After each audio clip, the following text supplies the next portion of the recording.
Hello friends, welcome back to our channel RelishTheCurry.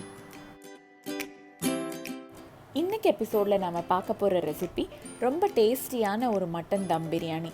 இது வீட்டிலே எவ்வளோ சிம்பிளாக பண்ணுறதுன்னு நம்ம இப்போ பார்க்கலாம். ரெசிபிக்குள்ளே போகிறதுக்கு முன்னாடி இதுவரை நம்ம சேனலில் சப்ஸ்கிரைப் பண்ணலைன்னா கீழே இருக்கிற சப்ஸ்கிரைப் பட்டனை கிளிக் பண்ணுங்கள். கூடவே அந்த பெல் ஐக்கானையும் ப்ரெஸ் பண்ணுங்கள். நான் புதுசாக வீடியோஸ் போடும்போது உங்களுக்கு நோட்டிஃபிகேஷன்ஸ் வரும். மட்டன் தம் பிரியாணி பண்ணுறதுக்கு ஃபஸ்ட்டு நம்ம மட்டன் மேரினேட் பண்ணி மட்டன் மசாலா ரெடி பண்ணி வச்சுக்கணும். க்ளீன் பண்ணி வச்சுருக்கிற 3/4 கிலோ மட்டனில் 1/4 கப்பு தயிரை ஊற்றிக்கிறேன். 2 டீஸ்பூன் சில்லி பவுடர் ஆட் பண்ணிக்கிறேன். நீங்கள் உங்கள் காரத்துக்கு ஏற்ற மாதிரி போட்டுக்கலாம். கொத்தமல்லி தூள் 1 டீஸ்பூன் ஆட் பண்ணிக்கிறேன். பிரியாணி மசாலா 1.5 டீஸ்பூன் சேர்த்துக்கலாம். இஞ்சி பூண்டு விழுது 1 டேபிள் ஸ்பூன். பொடியாக நறுக்கி வச்சிருக்கிற கொத்தமல்லி, பொடியாக நறுக்கி வச்சிருக்கிற புதினாவையும் சேர்த்துக்கலாம். தேவையான அளவு உப்பு சேர்த்துக்கிறேன். இப்போ இந்த மசாலா எல்லாம் சேர மாதிரி மட்டனோட நம்ம நல்லா பிசைஞ்சு வச்சுக்கலாம்.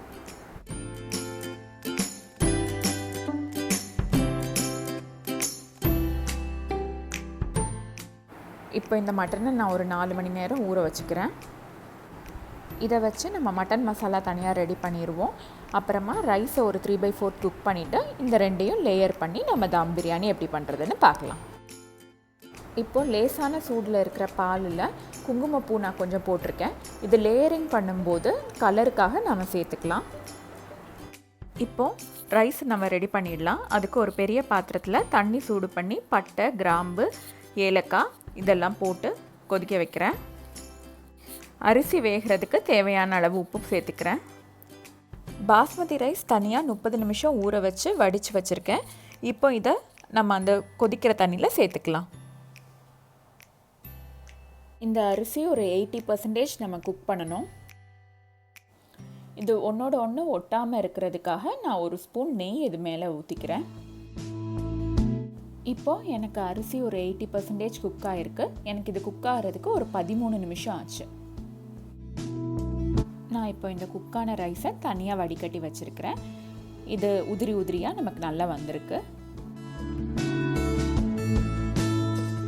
ரெடி பண்ணிட்டோம். இப்போ மட்டன் மசாலா ரெடி பண்ணுறதுக்கு ஒரு ப்ரெஷர் குக்கரில் 1 ஸ்பூன் நெய்யும் 2 ஸ்பூன் எண்ணெயும் கலந்து ஊற்றிக்கிறேன்.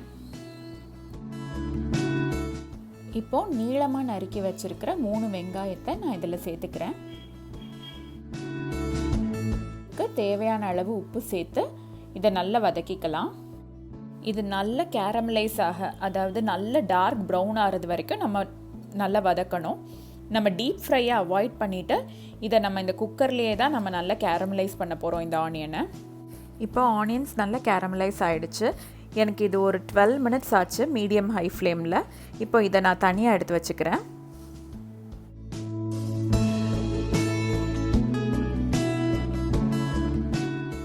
இப்போ நீளமாக நறுக்கி வச்சுருக்கிற 2 தக்காளியை நான் அதே குக்கரில் ஆட் பண்ணிக்கிறேன்.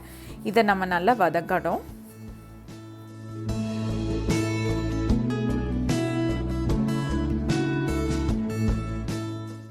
கூடவே ஒரு 4 பச்சை மிளகாய் கீரி இதோட சேர்த்து நான் நல்லா வதக்கிக்கிறேன்.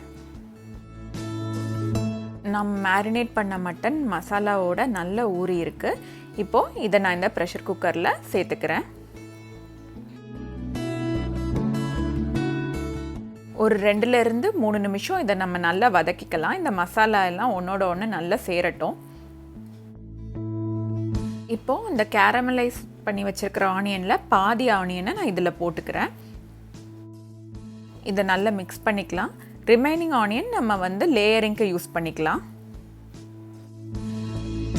இப்போ மட்டன் வேகிறதுக்காக இதை நான் ஒரு 6லேருந்து 7 விசில் வரைக்கும் ப்ரெஷர் குக் பண்ணி எடுத்துக்கிறேன். 7 விசிலுக்கு அப்புறமா ப்ரெஷர் ரிலீஸ் ஆன அப்புறமா ஓப்பன் பண்ணி பார்த்தப்போ நல்ல மட்டன் வெந்திருக்கு. பிரியாணியை தம் பண்ண ஸ்டார்ட் பண்ண வேண்டியது தான். அதுக்காக ஒரு பெரிய தவாவை எடுத்து ஹை ஃப்ளேமில் நான் சூடு பண்ணிக்கிறேன். மட்டன் மசாலா தனியாக ஒரு பெரிய பாத்திரத்தில் எடுத்து வச்சுருக்கேன். அரிசி நம்ம குக் பண்ணி வச்சுருக்கிறது, அப்புறமா புதினா, கொத்தமல்லி, குங்குமப்பூ போட்ட பால், கேரமலைஸ்ட் ஆனியன் எல்லாம் ரெடி பண்ணியிருக்கேன். இப்போ நம்ம லேயரிங் ஸ்டார்ட் பண்ணிடலாம். இந்த மட்டன் மசாலாவை இந்த பெரிய பேனில் எடுத்திருக்கோம். இதுக்கு மேலே நம்ம குக் பண்ண ரைஸை ஃபஸ்ட்டு லேயர் பண்ணிக்கலாம்.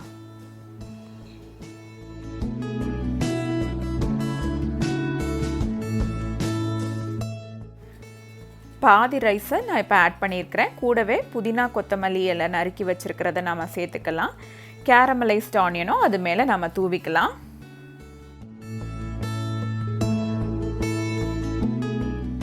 குங்குமப்பூ போட்ட பாலை பாதி இது மேலே நான் ஊற்றிக்கிறேன்.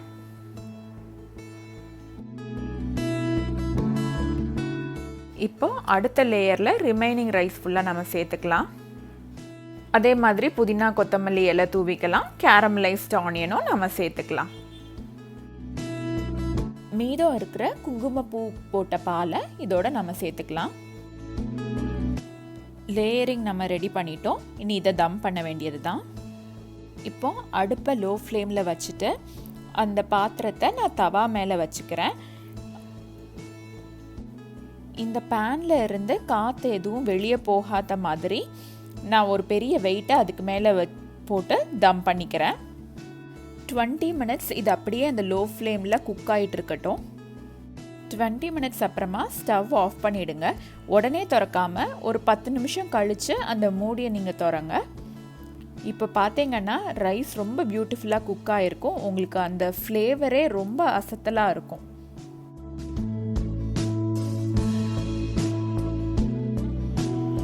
இப்போ மட்டன் பிரியாணி ரொம்ப சூப்பராக ரெடி ஆகிடுச்சு. மட்டனும் நல்ல ஜூஸியாக குக் ஆகிருக்கு. ரைஸும் நல்ல செப்பரேட்டாக வந்திருக்கு. சூப்பராக வாசனையாக இருக்குது. டேஸ்ட்டு, டெக்ஸ்சர், கலர் எல்லாமே ரொம்ப அழகாக வந்திருக்கு. கண்டிப்பாக நீங்கள் இந்த பிரியாணியை வீட்டில் செஞ்சு பாருங்கள். இது உங்களுக்கு எப்படி வந்திருக்குன்னு எனக்கு சொல்லுங்கள். இந்த மட்டன் தம் பிரியாணி வீட்டிலே எப்படி ஈஸியாக ரொம்ப டேஸ்டியாக பண்ணுறதுன்னு நம்ம இந்த வீடியோவில் பார்த்தோம்.